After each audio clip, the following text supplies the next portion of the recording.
don't want to look like a bum when I meet the teacher. That kind of thing. I don't know. I'm not really dressed up, but I'm dressed nicer than I normally would. I figured jeans and t-shirt, probably not the best way to go in that situation. I mean, just a little bit of respect, maybe. I don't know. We got a big show for you today. We have the opportunity for you to get in and talk to us about whatever's on your mind. And we've got some developments as they relate to next summer for the U.S. men's national team that could be troubling. Right now, we're working on a couple of other things. We'll let you know if we can grab somebody else. We're going to get Jonathan Johnson, our friend who covers Ligue 1, Ligue 1 in France. We'll talk to him in a couple of minutes. So let's go ahead and run down the news before we get to Michelle Johnson, and then we'll talk to him, and then we'll talk to you. That's the way things will go today. Let's start in the UEFA Champions League. Manchester United finishing off Club Brugge 4-0 in Belgium. A win for United and 7-1 on aggregate. They advance into the group stage of the Champions League. Same for Bayer Leverkusen, who overcame a 1-0 first leg deficit to beat Lazio. 3-1 on aggregate, 3-0 on the day. CSKA Moscow advances 4-3 on aggregate after they beat Sporting Lisbon 3-1 at home. Apoel Nicosia and FC Astana draw 1-1, and Astana advances 2-1 on aggregate. And Partizan Belgrade 2-1 over Bate Borisov. Aggregate score 2-2, and Bate moves on away goals. Here's that troubling bit of news for next summer. CONMEBOL President Juan Angel Naput says Copa America 2016 will go ahead. It is the centennial year of Copa America, but that it may not be in the United States. They are still tracking some developments. We will have to wait for some things to happen, review some things. It sounds a little troubling. It sounds as though the continuing investigation into FIFA malfeasance and the bribery scandal that impacted the executives from Traffic Sports who were involved in this project, and clearly some major officials in CONCACAF and CONMEBOL is having an impact on the plans for Copa America 2016. That tournament is tentatively scheduled for June of 2016. The Vancouver Whitecaps are the 2015 Voyageurs Cup champions. That's Canada's Cup championship. They won 2-0 over Montreal last night. That aggregate score ended up being 4-2 in favor of Vancouver after a 2-2 draw in Montreal. Octavio Rivero and Tim Parker scored for the Whitecaps. FC Galaxy. What is wrong with my brain right now? LA Galaxy defender Todd Dunovit announces that he will retire after the 2015 season. He's been dealing with injuries for the last couple of years that have severely limited his ability to contribute to the Galaxy. At one point, 2011 comes to mind. He was one of the best defenders in MLS. He made over 280 appearances in the league, playing for San Jose, the New York Red Bulls, Toronto FC, and the LA Galaxy. CONCACAF Champions League results from last night. The Seattle Sounders went down to Honduras with a B- squad and lost 1-0 to Olympia. San Francisco of Panama beat Querétaro 2-1. And Herediano of Costa Rica drew 1-1 with Tigres of Mexico. And then in MLS last night, the Chicago Fire with a big win over the New York Red Bulls 3-2. Kennedy and Boganique scoring twice for the Fire, including the game winner. And the Rapids beat the Dynamo 2-1 on a late goal from Kevin Doyle. So a big win for a couple of teams at the bottoms of the standings. That's the last place team in each conference getting a win last night on Wednesday in midweek action. Later on today, we've got the Champions League group stage draw. Now that all of the teams that are in that group stage have been determined, I'll be tracking that later on SiriusXM FC if you want to follow along there. But just keep an eye out for it if you forgot that that's the thing that's happening today. There you go. It's the Champions League draw coming up. I believe that's around 11:45 a.m. Eastern, although I'll have to check on the time just to make sure that that's the case. All right, we've lined up Jonathan Johnson. We'll talk some Ligue 1 with him for about 15 minutes, and then we'll get into discussions with you, including that distressing news about Copa America 2016 out of the mouth of the CONMEBOL president. Don't go anywhere. Soccer Morning right here on trying to get something. There we go. Soccer Morning right here on WorldSoccerTalk.com. I will get all the buttons right. My voice will get better. I promise. Don't go anywhere. Be right back.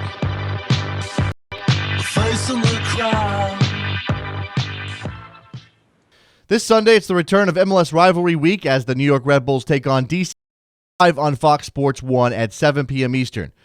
For an experience, I'd like to invite you to mute the TV and listen to me on Rabble.tv.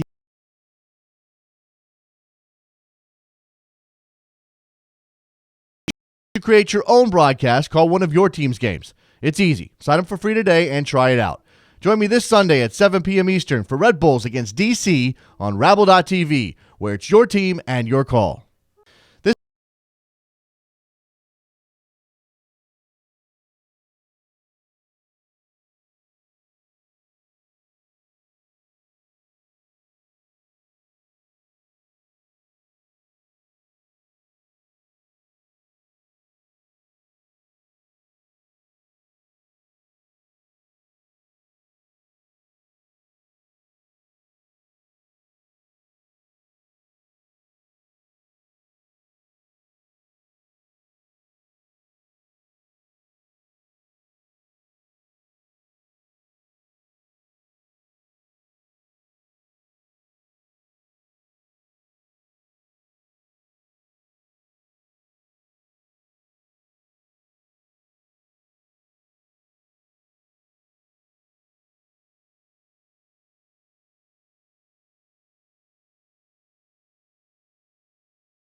On World Soccer Talk with Jason Davis. All right, we're back on Soccer Morning on a Thursday, and we're happy to have a friend of the show, Jonathan Johnson, who covers Ligue 1. You can follow him on Twitter at Jon _Le Gossip. Hello, John. How are you?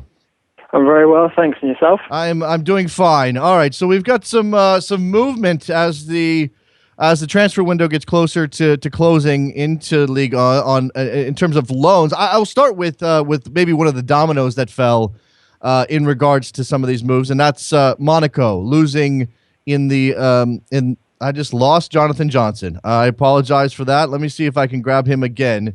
We'll actually see if Trevor. This is not the best show so far. We just completely dropped that call.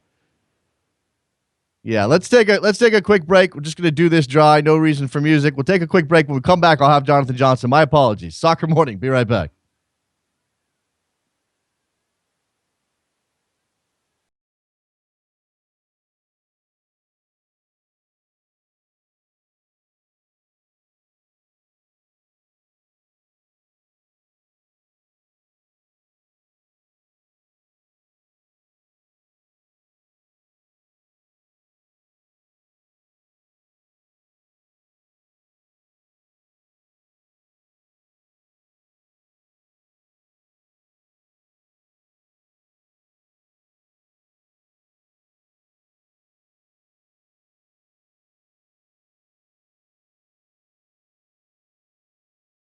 Good morning. My apologies for that technical malfunction, but we do have Jonathan Johnson, and provided no one cuts the line this time, we should have a good discussion here about Ligue 1. Let me get back into this, Jonathan. Monaco out of the Champions League after losing in the qualifying round. What does this mean for that club?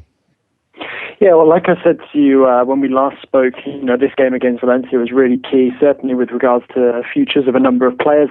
It now looks like the elimination is now going to cost them, a couple of those players that we were talking about, leaving Kazawa, expected to be unveiled officially by Paris Saint-Germain, any time now, really. It should happen by the end of the day. It looks like Ayman Abdennour is also going to be leaving as well. They've moved quickly to replace Kazawa. They already have Fabio Quintrao in on loan from Real Madrid, so that was quite an intelligent move from them.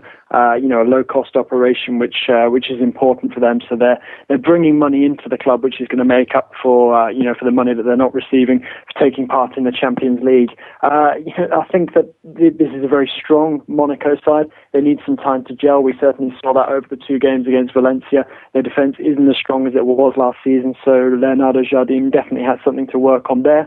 But I think that when you look at the quality of the squad and the depth that they have, I definitely think that they're capable of doing something in the Europa League if they really put their minds to it. If they focus on it, make it an objective of theirs, I definitely think that they could go on a deep run, perhaps even go all the way to the final. However, you do wonder if the Europa League is going to prove a bit of a distraction for them and perhaps stop them from being able to make a real fist of a title tilt against PSG. So it'll be interesting, especially when you bear in mind the fact that those two meet in Ligue 1 this weekend on Sunday night. And if PSG were to win that, then they already have a significant margin ahead of Monaco, and we're only a month into the season. It's some pretty tough scheduling for Monaco. Now, the club's vice president came out and said after they fell to Valencia, we don't need to sell any stars. Was he posturing there? Because as we're seeing, things are happening already.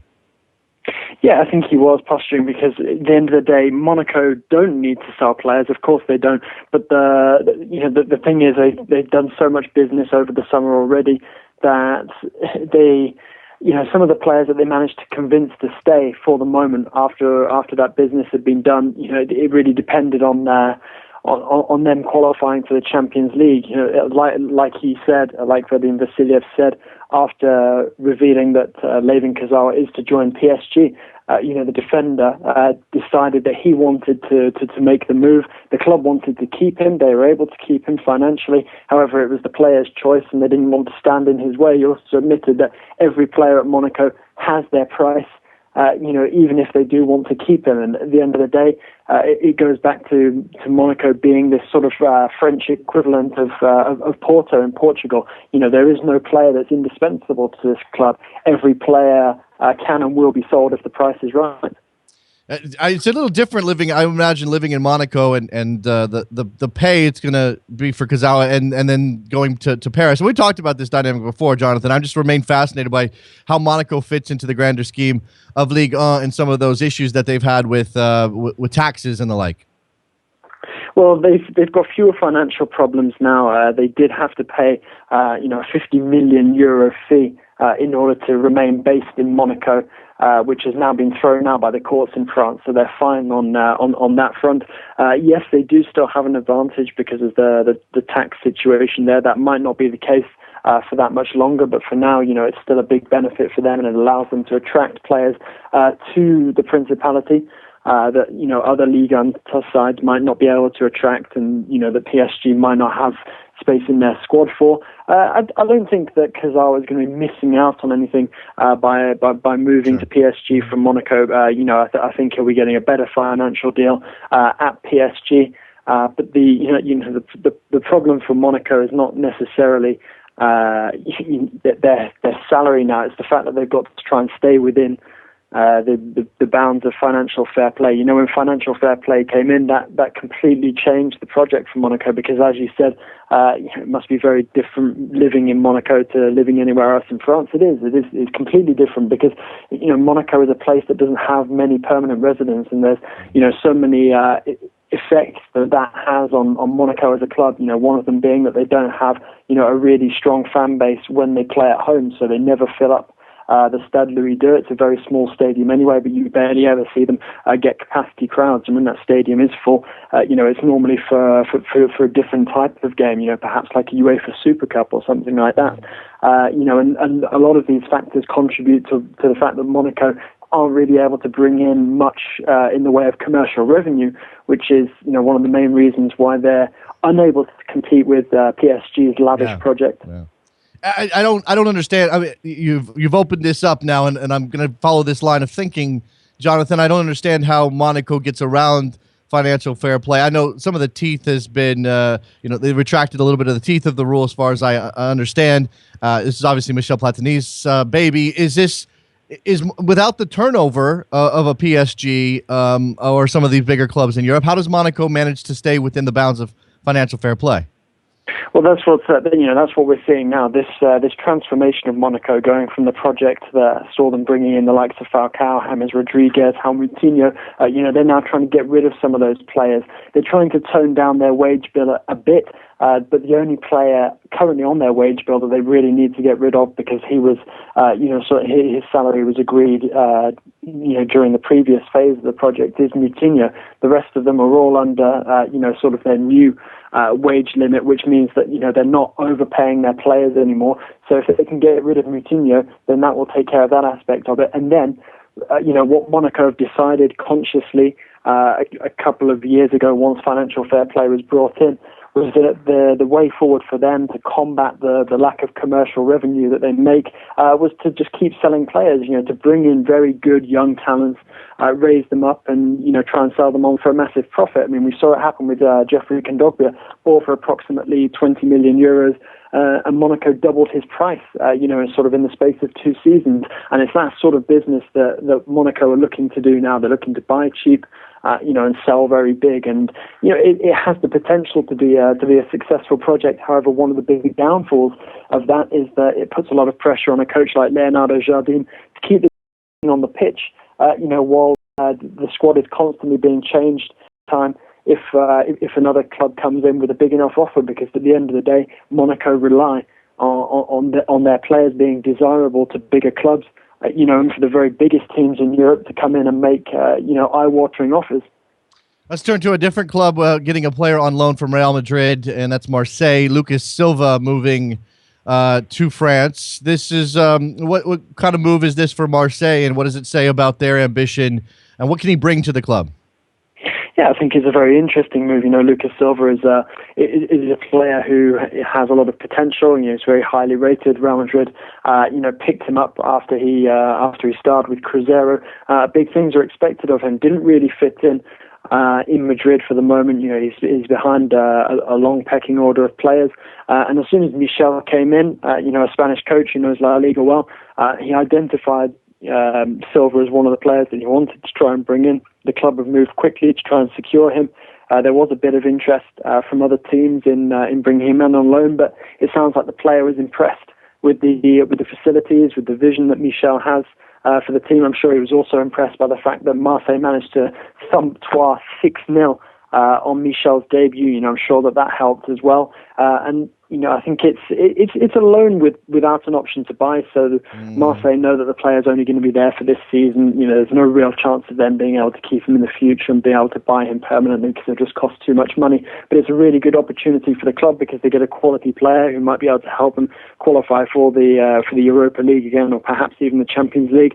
And for the player, it's excellent because he gets a bit of match practice in Europe. He's going to get European competition as well in the Europa League, and it'll also give Real Madrid an opportunity to see, how he fares in a competitive European league. And I think it'll be a bit of a shock for him initially how physical Ligue 1 is. But I think that if he can make a success of himself in France, then I think he definitely has a chance of going back to Real Madrid and impressing. It could be sort of it's similar to the Casemiro deal that took him to Porto and then saw him go back to Real Madrid. However, it just won't involve any financial transactions this time. You identified the big game on the weekend. That's Sunday, Monaco hosting PSG. So we'll be on the lookout for that. But before I run out of time with you, Jonathan, just a quick look ahead to today's Champions League draw and what you see, or what would be best and worst for a club like PSG, who obviously has designs on the championship. Yeah, I mean, you've got it has the potential to be a very difficult draw for PSG. I mean, you just look at that second pot. You've got the likes of both the Madrid sides. You've got an Arsenal's, Manchester United, Manchester City. So I think ideally for PSG, they're probably going to be looking at the likes of a Porto, Valencia, Bayer Leverkusen, that sort of side to pick up from pot 2. But, there's some very tough sides in pot 3 as well. There's teams that play in places that teams like PSG are not going to want to go to, like Shakhtar Donetsk, Dynamo Kiev as well, CSKA Moscow, Galatasaray, all very tough, AS Roma as well, and Sevilla. So, I think that PSG will probably be hoping to avoid one of the really big guns in pot 2. I don't think they'll be too fussed about who they get from pot 3, although they would prefer to avoid somebody like Sevilla or Roma. And then I think they'll perhaps be hoping for one of the smaller sides in pot 4, Ghent, Malmo perhaps. That would be a lot of nostalgia there for Zlatan Ibrahimovic. Sure. If PSG were to draw his formative club. But I don't think they'll be too worried about the draw and facing anybody there. At the end of the day, I think their attitude towards it will be that, if they want to win the whole competition, they're going to have to beat the best at some point. So I don't think they'll be too worried if they do get drawn against a big size in their group. However, I think the real worry will be for somebody like Lyon sat down there in pot 3. The chances of them getting one or two very big teams, is quite high. Yeah, obviously going to be very difficult for Lyon having been placed in pot 3 here. If you have, I guess you can't really give me an idea, a handicap, the possibility of Lyon advancing from the group stage without knowing what their draw will be. But regardless, it's going to be incredibly difficult. But based on the strength of the squad at Lyon, are they a team capable of doing that? Yeah, I think they're definitely capable of it. I think at the moment, before the draw is made, what Lyon have to be telling themselves is that, at the very least, whoever they get, they have to be aiming for that third place so that, if they do go out of the Champions League, then at least they stay in Europe and they're in the Europa League. But, I think on their day, Lyon are definitely capable of challenging a number of top sides, and I think that, there won't be that many teams in pots 1 and 2 who are looking into pot 3 and looking at Lyon and thinking, that they, wouldn't mind drawing them. There's a lot of talent there. If Lyon can get Alexandre Lacazette, fully rejuvenated and focused on his football again, then they're going to be a formidable side to come up against. And I think that they stand a decent chance of being able to progress from their group, but they will need a bit of luck in that draw, to avoid some of the biggest sides. But at the very minimum, I think that Lyon can be targeting an extended run in Europe, but it might be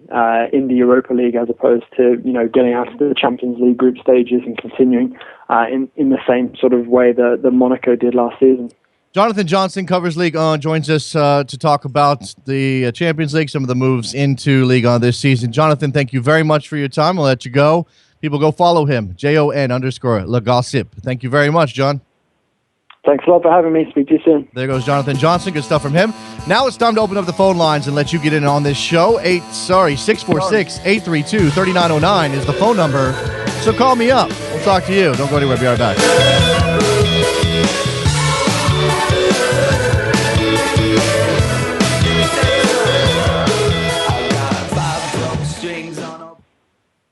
This Sunday, it's the return of MLS Rivalry Week as the New York Red Bulls take on DC United live on Fox Sports 1 at 7 p.m. Eastern.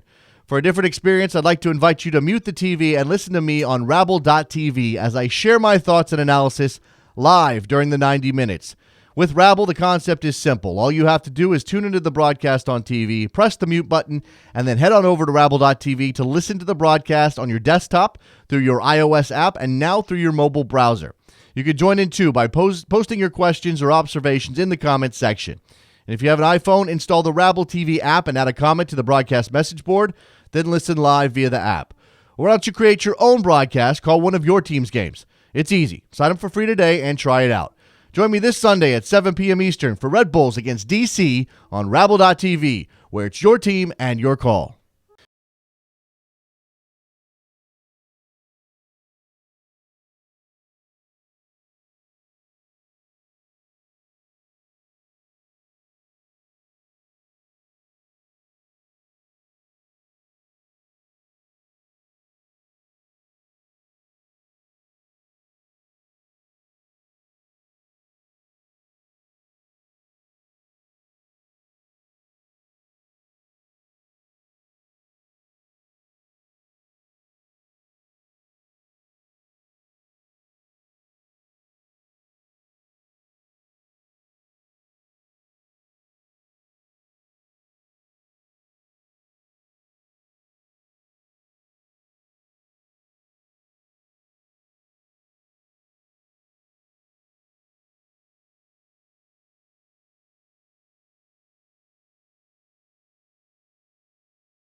Welcome back to Soccer Morning on World Soccer Talk with Jason Davis. Here we are back on a Thursday edition of Soccer Morning, worldsoccertalk.com. Phone lines are now open.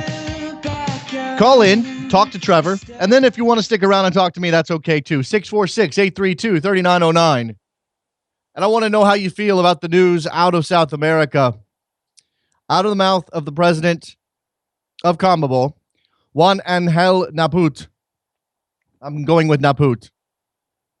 That it's very possible that the 100th edition of the Copa America, which was slated for the United States, is going to be a big deal. Going to combine CONCACAF and CONMEBOL and be huge, be massive for American soccer. Another statement from another official that puts that tournament in serious doubt. The 100th anniversary will have a celebration, and this will be on the field. We want to have a Copa Centenario. It's on the FIFA calendar, and the idea is for it to be played. Whether it would be played in the United States? Question mark. We have to wait for some things to happen, review some things. Now, again, that doesn't sound good. Sounds troublesome. Sounds like there's some real question behind the scenes as to whether they can sort out the mess that was caused by the people who got wrapped up in the FIFA scandal. I mean, really, this is Loretta Lynch's fault, right? I mean, we should be upset. I'm kidding, of course. Loretta Lynch doing her job. Very fine with her doing her job. And again, this comes back around to this issue, this mental equation, state's involvement in trying to take down FIFA corruption if it means losing out on things like Copa Centenario and a possible World Cup in 2026. Because guess what? The United States is not going to be viewed very favorably around the world by people who are currently in charge of world football, especially if they're going to be targeted by the FBI and the Justice Department. Those people are not happy. We had also touch on the MLS results last night. What the heck is going on around here? But it is MLS, so it's never surprising. 2 last place teams. Chicago Fire beating the Red Bulls. That's the bigger surprise of the two. Colorado beating Houston, okay, at home, sure, whatever. I mean, Colorado went a long time without winning at home. But now they've apparently figured that out. And the Fire, who now have 26 points, I guess they keep their slim hopes of a playoff spot alive. They are now currently, for the time being, only 2 points back of the Impact in 6th place. I mean, that's how crazy the Eastern Conference is. I think your brain does a couple of different things when you look at the standings. Your brain wants to go, wait a second, hold on. The Fire in last. The Union are in 9th. Orlando's in 8th. That's bad. Your brain says 10th place, bad. But then you look over, you scan over to the column that says games play or points and then games played, and you go, whoa, hold on. Not that bad. Only 2 points out. Now, Montreal's got games in hand on everybody. We talked about this recently. They've only played 22 times. Chicago has now played 25 times. But Chicago has a game in hand on everybody else in the Eastern Conference. Everybody that's ahead of them. People are guessing as to why I'm dressed like this. Didn't I say at the top of the show what the hell the deal was? I mean, you don't want to continue guessing. Maybe you missed the top of the show. Got some good, announcing his official run for FIFA presidency. Yeah. So I'd like to announce officially that, no, I'm not running for FIFA. Are you kidding me? Please. And Mark says he's become a Bond villain. He's actually kidnapped Preki and wears Preki as a cover for all his evil ways. I like that one. Where is Preki, guys? Where is Preki? 646-832-3909. Nothing else. Call me up and compliment me on my threads. We've got the MLS results. We've got this CONMEBOL Copa Centenario development. Got Champions League last night. Again, it was always going to be difficult for the Sounders. They're in a dogfight just to maintain their playoff spot in the Western Conference. And I saw, oh man, here it is. Paul Carr from ESPN, the stats guy over there. They ran simulations on the rest of the MLS season. 10,000 of them. And pulled out the percentage chance that these teams make the teams make the playoffs. we can start in the East. I'll just go ahead and get this out of the way. Apparently, there is a 100% chance that DC United makes the playoffs. 100% chance. With, 7 games to go for them? Something like that? 100% chance. They're currently leading the Eastern Conference by 5 points over the New York Red Bulls. New York is at 99.8%. Columbus, 96%. Toronto, 95%. Is it? Look, you can't count your chickens. They got to hatch, all that stuff. But if you're a Toronto FC fan, do you kind of start getting ready for the celebration? Because there's going to be a celebration, right? You start getting ready to throw the confetti and get the noisemakers out and wear the party hats, because looking like they're going to be a playoff team in 2015. And that's never happened before. New England, 83%. So that's down to number 5. Montreal, 65%. Right now, they hold the 6th position. And then it drops off the table right there. New York City, 25%. Orlando, 18%. Philadelphia, 11%. Chicago, 6%. I don't know if that's changed with last night's win, but they're down there, and they're rightfully down there. And now we go to the Western Conference, and here's where it gets really interesting, especially for that team that I just mentioned, the Seattle Sounders. The Vancouver Whitecaps, 99.6%. They're not even leading the West right now. I don't know if they did this before. I don't know when they ran this, but whatever. Vancouver's at 99.6%. LA, 97%. Sporting Kansas City, 93%. FC Dallas, 87%. Portland, 86%. Portland looking pretty good for a playoff berth. San Jose, 68%. San Jose right now is in 7th position. Who's in 6th position? The Seattle Sounders. 34% chance to make the playoffs. Now, obviously, this means nothing, really. It's just a guess, not a guess, but they've run some simulations. They've looked at the season so far. They've considered all of the possibilities. And based on the way things have gone, this is the percentage chance. Then it goes Houston, 22, Real Salt Lake, 9, and Colorado, 5. So it gets real dicey below that. And I'm still fascinated by the possibility. I'm not rooting against your team, Seattle. Not rooting against the Sounders at all. But I'm fascinated by what might happen if the Seattle Sounders miss the playoffs this year. What kind of shakeup would come to Seattle if the Sounders miss the playoffs? Would Siggy Schmidt lose his job? Would there be a vote on the GM position? Because isn't that a thing? Or did they get rid of it because they hired Garth Lagerwey? Because he's the GM now, right? Isn't Garth Lagerwey the general man? How does that work within their democratic process for voting out a GM? I don't understand that. Somebody explain that to me. I forgot to even think about that when he was hired. Because Adrian Hanauer had to go through that process, right? When he held the position of general manager, even though he's obviously an incredibly invested individual in the team, he's not going to go anywhere as a figure within the team, but he had the job.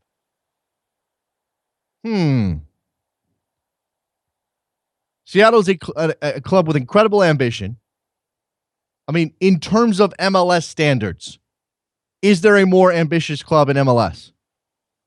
I mean, you could say the Galaxy are right there. Galaxy may just go past Seattle, but Seattle's the team that gets 45,000 people in the stands. Seattle's the team that made Clint Dempsey to MLS happen with their willingness to be the ones to step up and spend that money. Now, LA got Giovanni Dos Santos, which is the same sort of coup. It's to be a fascinating offseason if Seattle misses the playoffs. Roberto. Hello? Roberto. Yes. What's going on, my man? Jason, how are you? Good morning. Good morning. Just first of all, what a lovely clothes that you have there on the screen. What's the occasion? I have my kids meet the teacher day after the show, like immediately after I get done with Sirius. Oh, all right. No, I just have one thought because I don't have enough time. But firstly, obviously you see the groups draw for today, and what do you think is I guess you could say an ideal group for a side, maybe like Barcelona, for example? All right, let's see.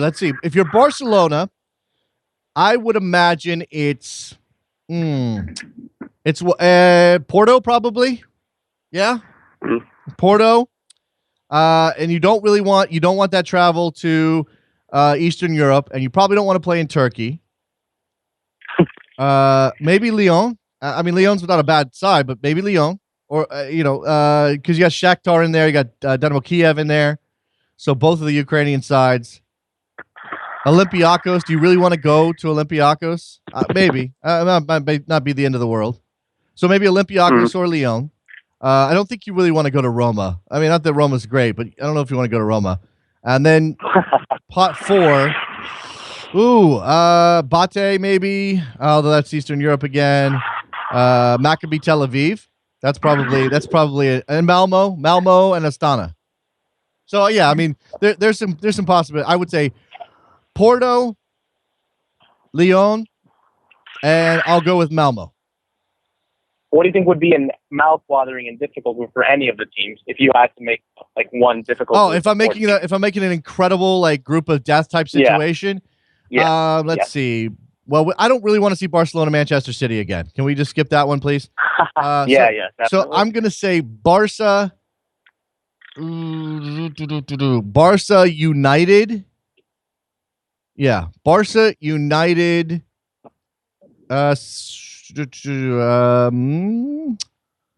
CSKA Moscow or Roma.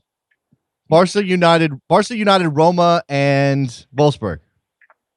Yeah, that is a tough group. Well, I don't know about Wolfsburg being that strong anymore. Except but we know Gladbach started off the season terribly in Germany, so I'm not sure that they're as scary as they once were. I mean, pot 4: Bate Borisov, Gladbach, Wolfsburg, Dynamo Zagreb, Maccabi Tel Aviv, Ghent, Malmo, and Astana. There's really not the German sides are the strongest sides in that group, in that pot. Absolutely. Yeah. Absolutely. Yeah. I agree. All right. Thanks, Jason. Appreciate it. Good stuff, Roberto. That's always fun. The imaginary group stage draw is always fun. Blake, up in Whiskey, what's going on? This is Ray in Milwaukee. Hey, Ray. Yeah, Trevor can't hear today. He's got issues with his headset. He should know that if somebody is in Wisconsin, it's going to be Ray. Yeah. And, well, I was just wondering about the Copa America, what they were talking about. They talked about having it, but were they talking about switching it just to all South American teams? I think that's what I think that's what he was implying, Ray. I think that if they don't have it in the United States, there's really no reason for them to invite everybody else, right? Maybe. I mean, I don't know. Maybe he's still talking about blowing it up and having both confederations involved. I mean, we've already had the qualifying element for CONCACAF, right? The Gold Cup was part of that, wasn't it? Right, yeah. Right. And I think it's going to happen here in the United States anyways, only because there's just so much money that can be made if you're going to have a special one. I just think money talks over anything. It does. Why the situation we're in. It does. I don't know. Do you think? I mean, I guess the television rights are more lucrative if you're involving CONCACAF teams beyond Mexico. But Mexico's driving a bunch of. I mean, I suppose if you give the United States an invite and you make it a 16-team tournament instead of 12, that you are helping yourself make money, and ultimately we know that that's what this is all about. I mean, I think there's obviously a reason to have a centennial celebration of Copa America. It's just that they do this tournament so often. I mean, we just had one. They had one in Chile, so we're gonna do another one next summer. I wonder if this is. I didn't even think about that, Ray. I just assumed that this meant going back to a 12-team tournament in the normal Copa America fashion. But they could still involve Mexico, United States, whoever else qualifies. I think it's Costa Rica, and then after that maybe Jamaica, and then an UNCAF side, another UNCAF side. I don't know. Well, they're going to need 2 other teams anyways, because and it only makes sense even if they were to shorten the tournament. They usually take 2 CONCACAF teams most of the time anyways. Yeah, well, no, they take one CONCACAF team in Mexico, and then they invite somebody like Japan, or they invite somebody like Jamaica. It happened to be Jamaica this time around, so another CONCACAF team. But in the past, it hasn't always been two CONCACAF teams. Right. Yeah, I just want the United States involved, Ray. I mean, that's for me as being selfish as a fan. I just want the U.S. involved. Of course, I want it to happen here because it would be huge. But at this point, with all this uncertainty around it, I don't know if I blame CONMEBOL for saying, wait a second, hold on. Let's just go back to our old thing and forget all this nonsense. Yeah, I can see that too. And then a little bit about what you were talking about yesterday about, soccer culture in America and from a British perspective. Yeah. I find it funny when I read these soccer blogs and these soccer podcasts and their bios, and they say that they're giving you the American perspective of soccer. But I would say we have to be careful in general when we talk about American perspective of any sport, because a poor inner city minority is going to look at sport in general and a totally different perspective from a white suburbanite. And it's not saying that one perspective is more American than the other, or this is the way that the sport should be looked at as an American perspective. And I really find that as a Hispanic American who loves this game, that, that there is a lack of perspective of all American perspective of the sport, not just the no, you're right. You're quote right, unquote American perspective of sport. You're right. That's again, I come back to this monolithic view of American culture, which is probably not fair. And look, every country has various types of cultures within it. If we're going to talk about how those all combine and create an American sports culture, I think what you're talking about is leaning on history. Now, history has its problems because there's a lot of discrimination and racism and marginalization in that history. But when we talk about American perspective, I think what we mean is let's we're coming at the sport from the same sort of angle we would come at American football or baseball or basketball. And maybe that's not the right way to do it, Ray. And I'm glad it's part of the reason we have phone calls, right? Is that you can call up and give your perspective, and whoever wants to call up can call up and give their perspective. I just happen to be the guy sitting here. I don't necessarily need to be directing. I'm just really kind of steering people. I don't necessarily need to be the one imposing my views or whatever on anybody else. I mean, that's the whole point. We're trying to figure out what the hell our culture is, Ray, as a group. I mean, I want you to be part of my culture, but at the same time, you're part of your own culture, and so am I, and et cetera, et cetera. That makes it complicated. Right. Which, I don't have a massive problem with, when I talk about bringing diversity to soccer, I just don't mean, because I care more about MLS than I do about, in my personal opinion, having diversity in your program. I think only is going to get better viewership. There's people that are bilingual who are preferring to watch EPL in Spanish because, of a cultural thing, and they kind of feel that,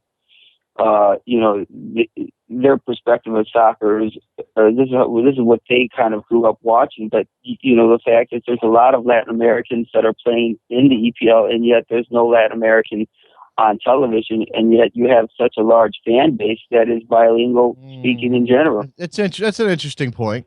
I think that, there's some efforts. I mean, the only one that comes to mind is Alejandro Moreno on ESPN. Right. But even that is, that's it. Yeah. I mean, even that's probably not a full representation. And I don't know. It's a complicated thing, Roberto. And I think it's tough for the people making these decisions. Now, sometimes these people are they're in a box and they don't think outside their box, and they're old white guys and they make old white guy decisions. And that's a problem. That's a problem for somebody like me, Ray. I mean, full disclosure, I wrestle with that stuff all the time. Sitting here going, oh crap, I'm a middle-class white guy. Pretty much, I've had a lot of advantages in my life, and I'm pretty much the group that the whole world has been tilted for my entire life. So if and when it comes to the opportunities that are available, I can't, do I feel bad about the fact that I'm the middle class white guy, getting a chance to do something? I mean, we built this on our own, so I don't think this counts. But I don't want to be the guy who's like taking the opportunity. Like I don't want to be somebody who takes a job from somebody else who could add diversity. You know what I mean? Right. I get what you're saying, but I mean, I like your show because you bring in an array of diversity, opinion, and perspective. I mean, nobody that I know of at these other soccer podcasts or, other things are bringing in these many experts from all over the world. That's why, I think that's what American soccer really is. And so that's why I like your show a lot. I appreciate that, Ray. Go ahead. And just in closing, as a Hispanic American in the last World Cup, I saw two Latino faces on English language network doing games. And I thought that was a watershed moment in all of sports, not just in soccer. And then, when people went out here and I listened to certain podcasts and read certain blogs, and people used the word homerish coverage, biased coverage, pandering and catering to, and yet, the England national team had all English crew calling their games, and these same reporters and same podcasters said nothing about the bias or a personal opinion. And I don't get that myself. I think that there's room for everybody, and that's because that's what we are. That's funny that you mentioned that. You're talking about Palomo and Moreno. Is that what you're talking about? Right. Yeah. The talk about the people throwing around the allegation of biased coverage. Neither one of those guys are Mexican. I mean, I obviously they've been close to Mexican soccer for various reasons based on where they work and where they live and that kind of thing. But I mean, neither one of them is Mexican. That's a ridiculous claim.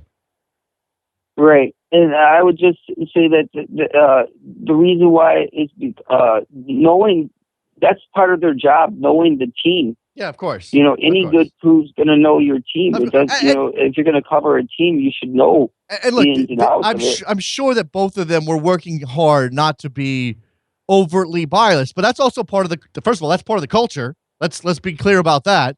And second of all, the reason they were doing Mexico games is because of Mexico, not because of whoever Mexico was playing. So the notion of being completely unbiased, I mean, again, people get on people like Alexi Lalas or Winalda or Twellman if they even have a hint of homerism. Those guys, you can't squeeze it all out. You can't. I mean, I understand that they should be striving for that, but you can't possibly squeeze out every ounce of American, from Alexi Lalas. He's going to be biased. And ESPN, I think ESPN, Fox for the women's coverage, which I think they took a cue from ESPN, but certainly ESPN during the World Cup coverage made a conscious decision. Screw this nonsense about being impartial. We're going to have Americans on this stage. We're going to have Germans. We're going to have Mexicans. We're going to have people who are obviously biased, but that actually might mean that they're more critical of their teams than somebody who isn't biased because they want to see the best out of their teams. You know what I'm saying? I agree. Yeah. I agree. And I like I said, I think there's room for all of it. So it's just weird that you see so much foreign perspective, and yet the only perspective that you don't see is the Mexican perspective, and yet arguably they're the largest fan base outside of the U.S., and I would say English language fan base as well. Yeah, I really do think, and this is why there are some people out there doing these things, English language Mexican football podcasts. There is a massive opportunity for some football analysis, some soccer analysis in English from Latino sources, and whether it's about Mexican football or Central American football or MLS or whatever. And I know there's some of that out there, but it just doesn't seem as though there's as much as needed, Ray. Right. Yeah. All right. Thanks, man. Have a good one. Appreciate the call, Ray. Good talk. That's a real good talk. And I will say this, okay? Let me just put this, because I have thought about this. Trevor and I have talked about this. There is certainly something else that can be done here. I am very conscious of the fact that we should have more women on this show, that we should have more diversity in general on this show. I mean, we go all over the world, but it doesn't mean we're incredibly diverse. And we try. We really do. It's a matter of we need to find those sources. We need to find those people who can bring that discussion to the table. And I have long wanted, and I don't know if it's going to come together anytime soon, but I've long wanted on this show to do a fuller examination of how race, ethnicity, and culture play into the American soccer scene, both in terms of youth soccer and the access and the coaching and where these kids end up and who sees them and how they get identified. And then beyond that, into how we view and watch professional soccer, how we congregate as fans. I would love to do that. Now, it's a very dense subject, and there aren't a lot of people out there who are talking about these things. But you go back to me. I mentioned this. I think I mentioned this on the Sirius XM show. You go back to my roots as a soccer guy, or as a blogger when I first started my blog in 2008. It wasn't necessarily intended to be game analysis. I wasn't going to break down the U.S. men's national team. I did occasionally, but really what my intention was at the time, and it's fed into this program. So while we talk about the results, and we'll talk about the Champions League draw, and we'll talk about this and that, part of my raison d'etre for this thing is to look into the culture of American soccer and its growth. This is why I went on my rant yesterday, because these things are very dear to me. They're very important to me. The culture of American soccer, where it's going, what it is, how it's made up, who's involved, everybody who has a stake in American soccer. I want to talk to those people, and we're gonna work harder to do that, I think. All right. Everybody, I think look, 646-832-3909. We're winding down here quickly. If you guys want to get in, it's time to do that right now. We've heard from Ray. We've heard from Roberto. It's your turn. Get on the air. Talk to me. Champions League draw. Make the toughest group. Did I make the toughest group, Trevor? Give me your toughest group, Trevor. Can you do that off the top of your head? I don't know if you have it in front of you. You're a busy, man. You probably can't do it. Hit me up with your toughest group on Twitter. Tim on Twitter. I'm at work, so I can't call in. When are you holding the first annual American Soccer Congress? Oh my God, Trevor. An American soccer, maybe not Congress, but an American soccer gathering in which we write up a Declaration of Independence. Should we do that? Should we write up a symbolic Declaration of Independence? I don't know. That might be too far. that might be beyond the pale. We get a bunch of people. Get a bunch of people in the room and hammer out a declaration of, on this day, 2015, American soccer does declare. We declare these truths to be self-evident, et cetera, et cetera. All right. Man, I like that, Tim. That's real good. And I'm getting some clarification. Ruben is reminding me of the situation is with the with the GM out in Seattle. Don't elect GMs. We only get no confidence votes every 4 years, and only alliance members, which are season ticket holders. So, it's and really it doesn't actually have any impact on what the club does necessarily. I mean, they can obviously listen to it. It'd be bad PR if they didn't, but clearly, it's a situation where it seems important, but it probably isn't ultimately important to everybody involved. All right, Trevor's toughest group: Chelsea, Atletico Madrid, Shakhtar Donetsk, and Borussia Mönchengladbach. Okay, that's pretty good. A tougher group than that. I mean, you look pot A, then it is probably on the bottom end of that in Europe. So I'm not sure you're afraid of them if you draw them. I mean, they're capable, and you have Real Madrid in pot 2. I mean, think about that for a second. If you're Chelsea, you could conceivably draw Real Madrid, Shakhtar Donetsk, which is a tough side, a very tough side. I mean, Galatasaray, just going to Turkey, even if they're not the strongest team, is always tough. And then somebody like Gladbach or Wolfsburg. We'll find out those groups a little bit later on in the day in Monaco. That event's in Monaco because, FIFA, they've got this wonderful headquarters in Zurich, Switzerland. I don't know if you guys know this. They've got a beautiful headquarters in Zurich. They have these big chambers. They could probably rent out a hall in Zurich somewhere. I mean, keep it local.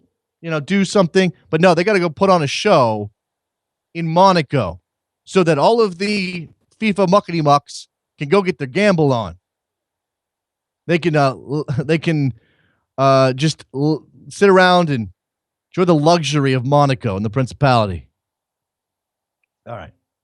Let's see. 646-832-3909. The phone lines have dried up. It seems as though this is enough for today. We could talk more about the Copa America, the situation with the Centenario tournament, whether or not it's going to happen. We'll do that tomorrow. Maybe we'll get somebody on to give us some insight. You know who would be great for that? I'll tell you after we get off the air, Trevor, because I just had an idea. But maybe we save it for off the air just in case it doesn't happen. All right. Thank you to everybody who called in. Thank you for your tweets. Go to Soccer Morning. soccermorning.com is the website that we have. I keep forgetting about that. I also go to backheel.com/store and buy a mug. Sorry, soccermorning.net. Oh. Yeah, some squatter on .com probably. Soccermorning.net. I think you can watch the mini documentary on Soccer Morning over there. Things have changed a little bit. We need to update that. Okay, does anybody want to do a documentary on the new studio? I don't even have to be involved. All right, that's enough for that. We'll talk to you guys. We'll talk to you guys tomorrow. Big Friday edition of the show. Enjoy your Champions League draw. We'll talk to you guys later. Bye.